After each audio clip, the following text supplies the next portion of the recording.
Thank you for joining us. We are here at Jamii Bora Bank where we're discussing startup capital strategies with none other than Jamii CEO, Mr. Samuel Kimani. Thank you for joining us.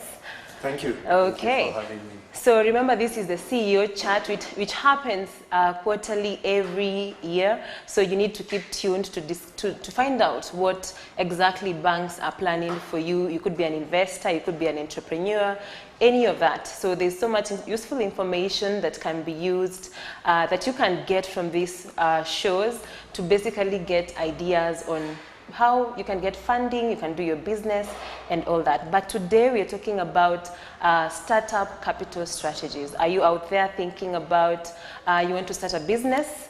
How do you get the capital? That's why we have Mr. Samuel Kamau here with us.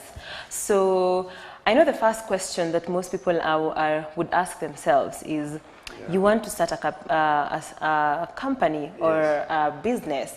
How do you go about raising funds or capital for it? Yes, to start a business, you definitely need capital, and that's why we are having this discussion. The first capital you need to put into your business is your own savings. You need to have set up some money, put aside some money through some savings. And we find that is what most people do.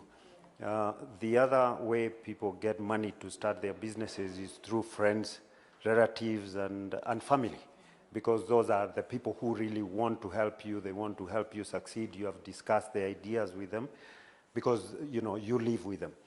Of course, then there are also entrepreneurs we call angel investors. These are people who are looking for returns, so if you go to them with your idea, they will give you money, take a stake in your business, hoping for an upside, in future with time, 2, 3, 5 years, they can be able to sell that stake for of money.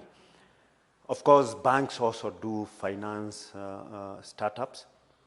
We do give loans to a lot of young businesses which are startups, but of course banks come at the third level, because banks would normally give finance a business which already has cash flows, which already has got money, it's got revenues, because you need that to be able to pay the loans. Okay, yes. So basically what you're saying is that the first thing, you should not go to the bank as a first option when you have a startup. No, no, you should not. And but the question maybe many would ask, what if I don't have money, I don't have savings, what do I do? A lot of times the ideas you have for a business, you require money either to start the business by registering it. You have got products which you are selling. Your time is also capital. So you need to invest time in your business. Don't think about if you are selling products that you need a truck to carry those products. You can start by carrying them in your rucksack and hawking them around. That you need to invest also time in your business. Okay, yeah. But I think what I'm getting from you is that you should not start seeking for help when you've not basically put your effort, your own effort.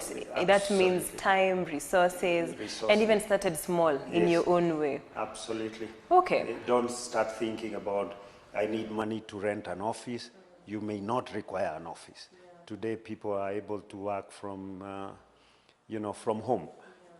You don't need to have money to have, to buy equipment. You can lease equipment. You can, pay as you use. So, yes. So a lot of times I think we limit ourselves because we say we don't have money. We don't have the startup money. But there are many ways of going around that.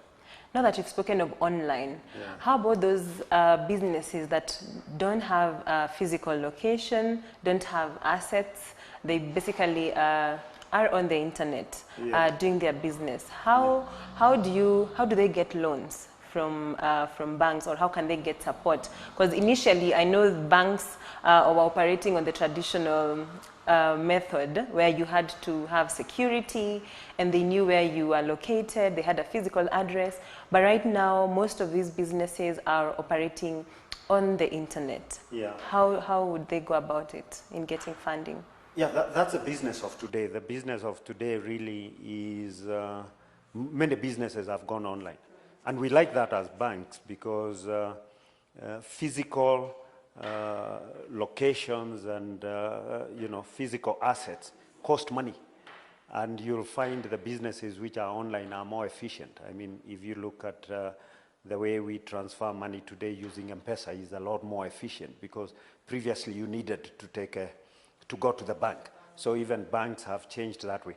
So in terms of the physical locations, previously, traditionally, banks used to use that as a KYC, that is know your customer requirement, that you must, where is your office's registered address.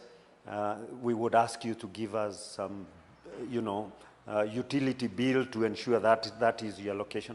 Today, we do a lot of KYC based on your mobile telephone. I mean, do you have a mobile telephone? Have you registered on M-Pesa? Because when you registered on M-Pesa, that means that you really do exist. All your businesses exist. You have got people you trade with. You can locate you, track you and locate you. So really, the lack of a physical address today is not a hindrance to you doing business with the banks or with anybody else. Does Jamii Bora have tailored products for small and medium enterprises in today? Yes, we actually, our strategy is to work with enterprises. In fact, we call ourselves the enterprise bank.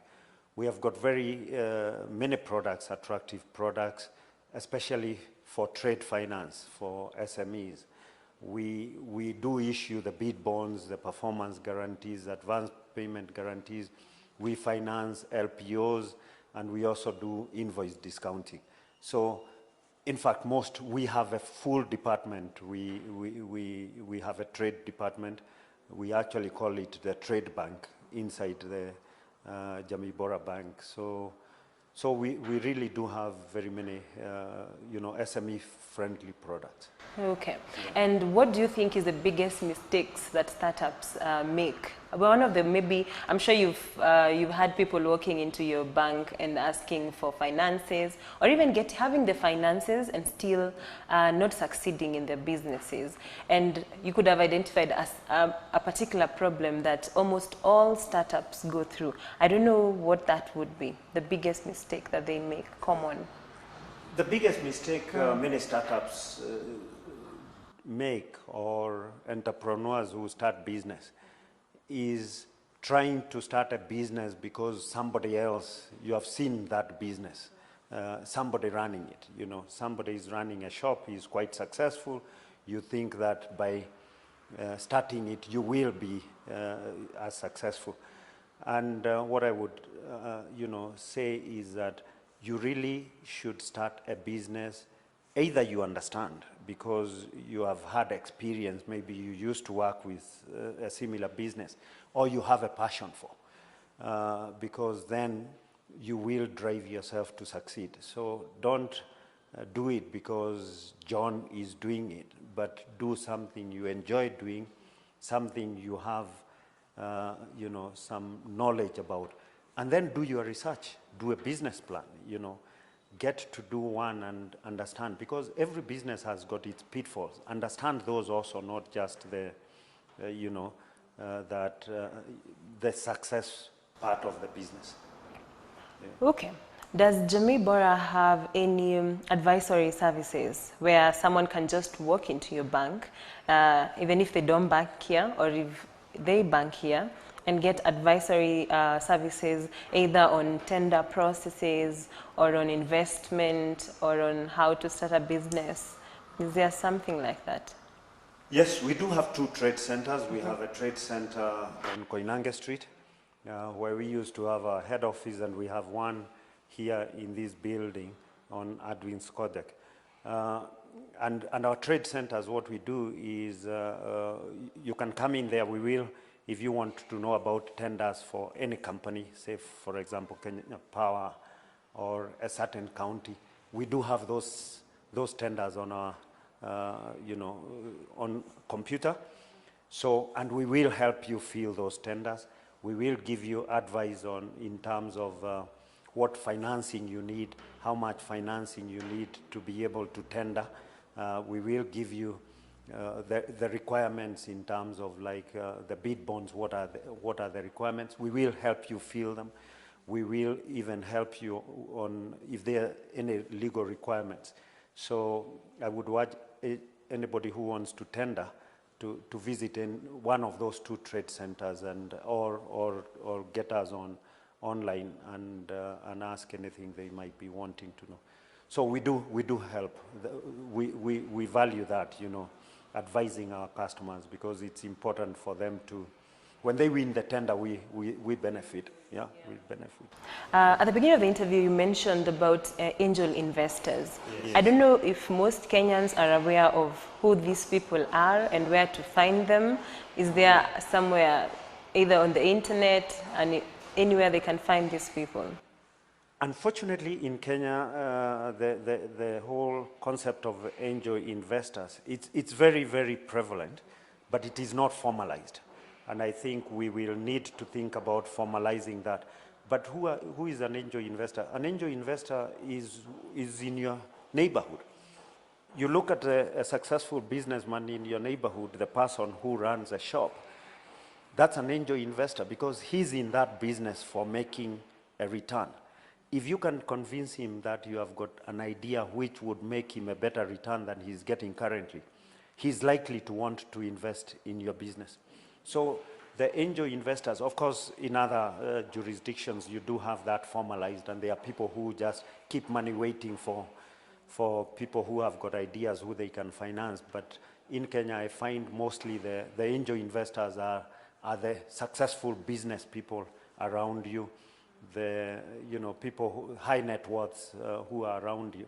Don't feel shy. If you have got an idea, just go over to them, and so long as you can be able to market it, you'll find you will get that financing.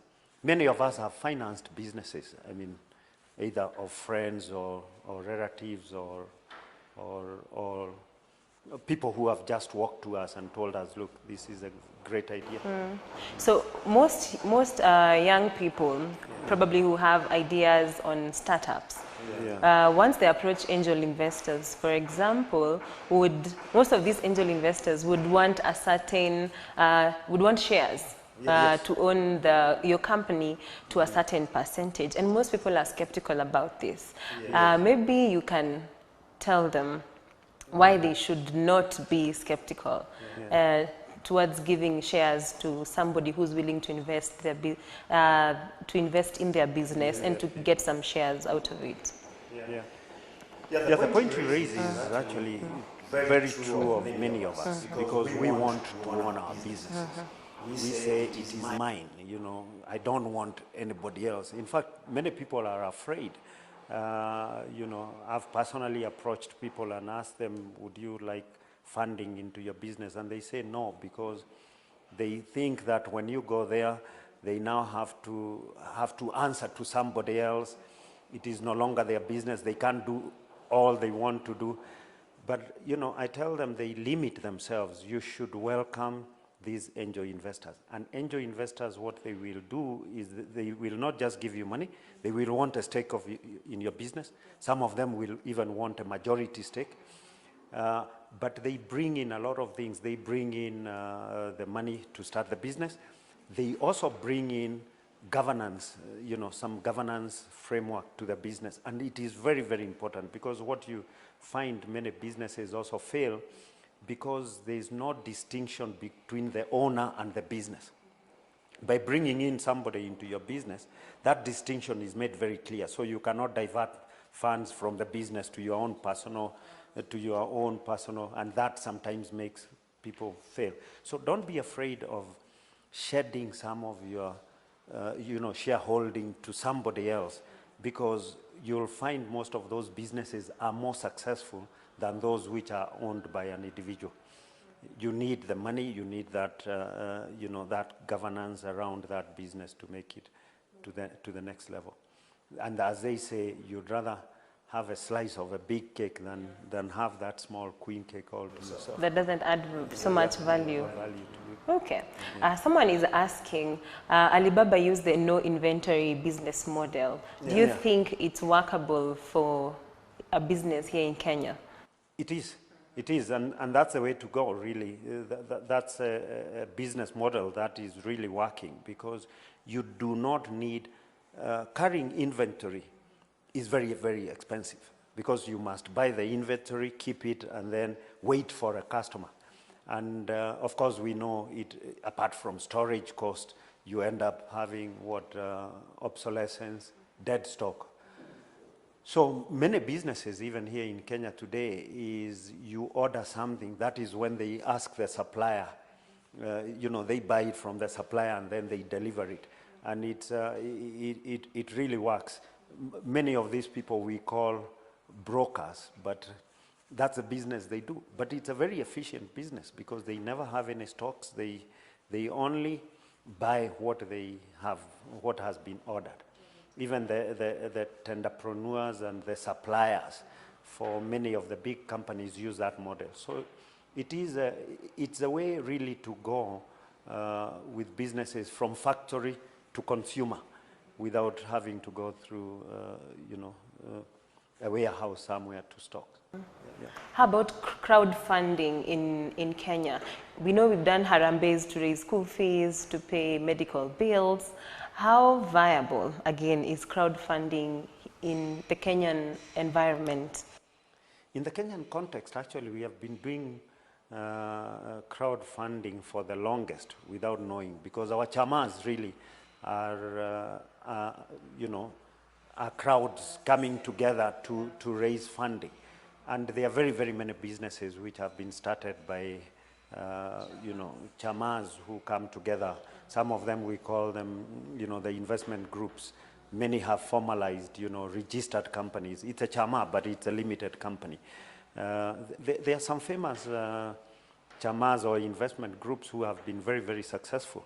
TransCentury is one. It was started by some 29 friends who came together and raised money, and you can see where they have gone. I mean, it's a multi-billion shilling. They run multi-billion shillings businesses today. So that is a very, very important way of raising capital. Get people who think like you, either your circle of friends or people you work with, and raise money from them. Because I know most people are probably hesitant, but they need to basically know businesses that have actually survived on that model, or that use that amount, that capital, to start their own successful businesses. Another question most people would ask is, businesses, startups fail within the first, let's say 2-3 years of beginning, and they fail, and that means that they have to start all over again. But how many times should you start all over again? You should start always all over again until you succeed. When you fall down, if you do not wake up, then you are gone. So does that mean that if your business fails, it won't work out again? No. Many successful people and examples of people like Richard Branson have started like 300 businesses. So it's not every business that will succeed, because otherwise we would all be very, very successful business people. But when one fails, wake up, start another one, and start another one. They actually say about 85% of all small businesses fail within the first 5 years. But it doesn't mean those are the only, 15% succeed, which is a big, big number, because many, many businesses are being started every day. So do not give up, start again. Start again and again and again until it works out. Okay. Are you in agreement that there needs to be a review of the regulations affecting SMEs, especially when it comes to taxation, business registration, to spur its growth at the beginning? Yes, I truly believe that it is an area where we must look into as a country. SMEs, the regulations, especially in terms of licensing, it's a big hindrance because you need multiple licenses. You know, you register a company, you need a county government license, you need a central government license. The whole successful countries where they have been very successful in nurturing SMEs have got what they call a single license. You should be able to get just one license to start your business. Then in terms of course, taxation, sometimes it becomes very complicated because you have got an entrepreneur who you tax the entrepreneur, you tax their business in terms of income tax, you have got things like the value added tax, you have got, so all these taxes, there needs to be a review, especially for businesses of a certain size, so that they are, you know, maybe have come up with a simpler taxation which everybody understands. So from licensing, we really must get to a single license for especially SMEs, and taxation needs to be simplified. Okay. Yeah. Most banks, for example, the traditional banks, don't give loans to startup businesses. Is there an exemption? Could there be an exemption of these startup that doesn't have any assets, but you think it's a very good idea? Is it a good idea for banks to set aside a certain amount every financial year, maybe to cater for those very unique business ideas that don't have a cash flow and don't have maybe proper structures? Could there be an exemption?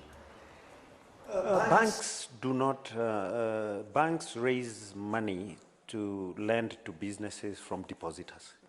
And that's why banks, you know, a bank is a very unique business because it's the only business where you go and give them money and you just get a piece of paper that, you know, you have deposited so much. So that's why it's regulated. We are regulated, banks are regulated to ensure that they prudently deploy customer deposits and they do not speculate on customer deposits. So banks would normally lend you money based on cash flows. If you do not have cash flows, you will find it difficult. Issue of security, of course, that's secondary always. And there are many ways we are able to fund people without security. But cash flows is necessary because you will need to repay the loan.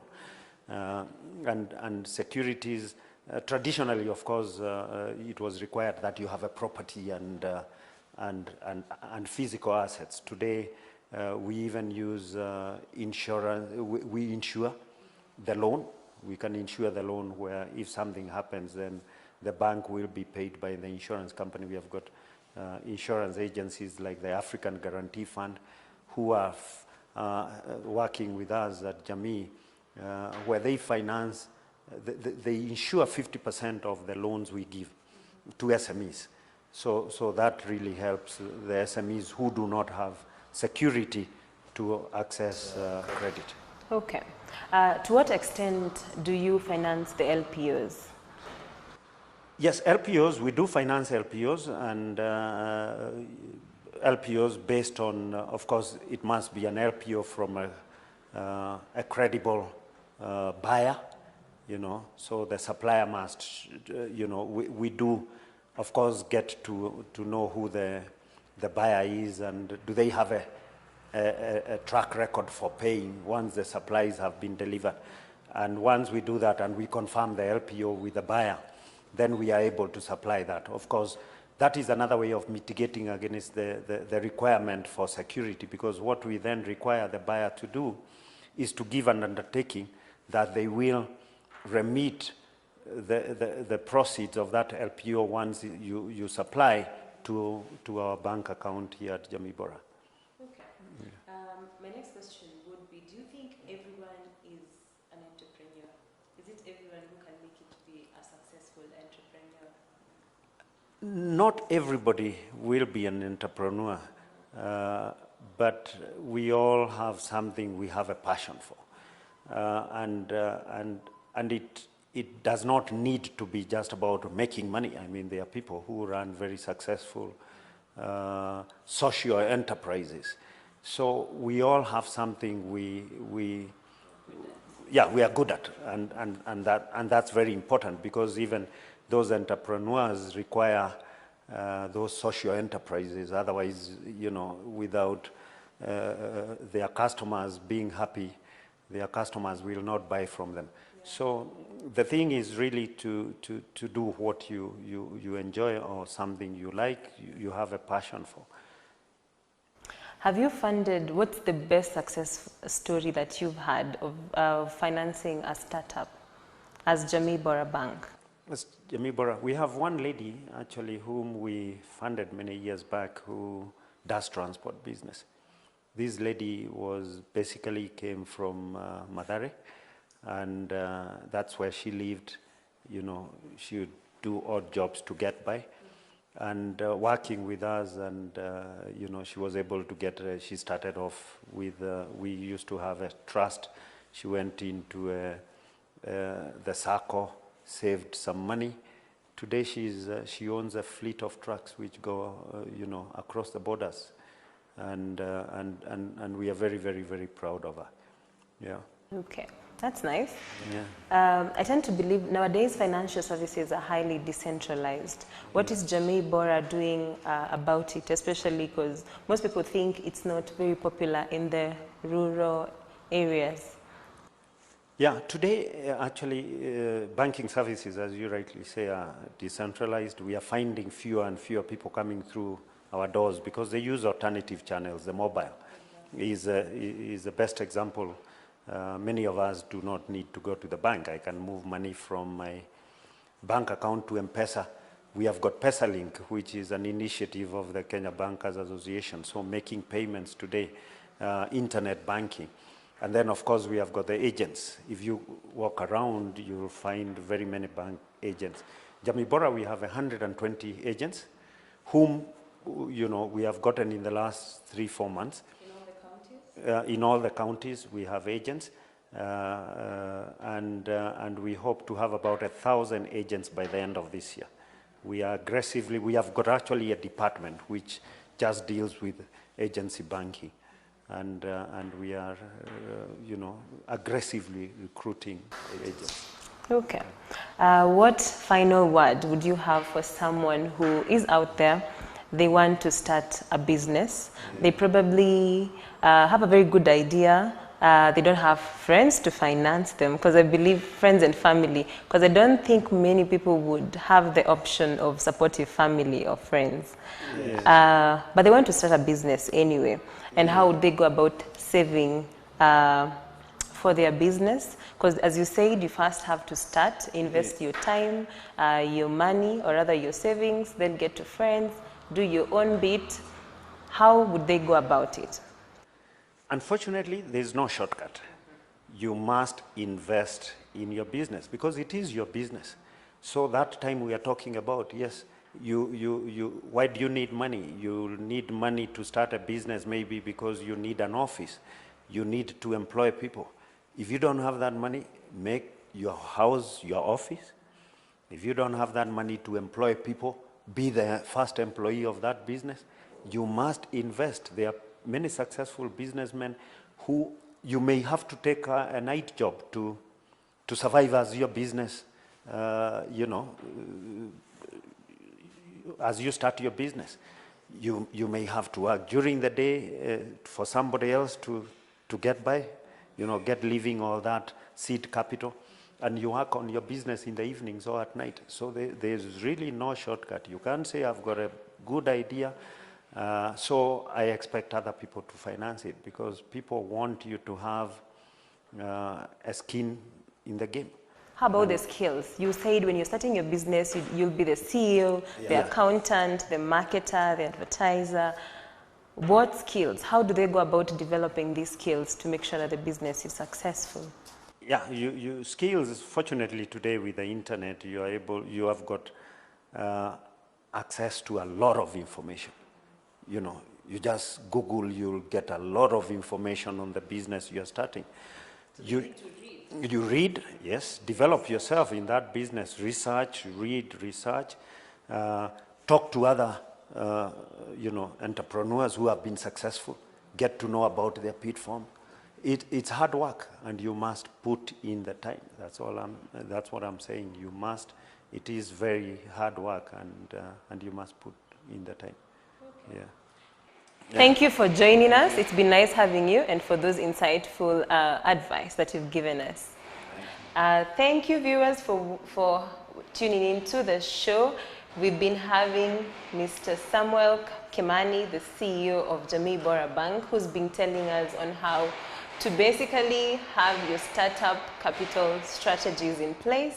You don't need to go to the bank directly. There are so many options that you have to start. Invest time, invest money, and invest your own resources to basically become successful in your startup. And like he said, if you fail, try again and again until it works out. Thank you for joining us in today's CEO chat with Jamii Bora Bank CEO, Mr. Samuel Kimani, who was basically talking about startup capital strategies. Remember to join us next week, where we'll be having the same discussion with the GT Bank CEO, Madam Ibukun, who will basically be talking to us about SMEs and regional trade. Remember to join us here next week, same time, different location. Thank you. My name is Julian Kamau.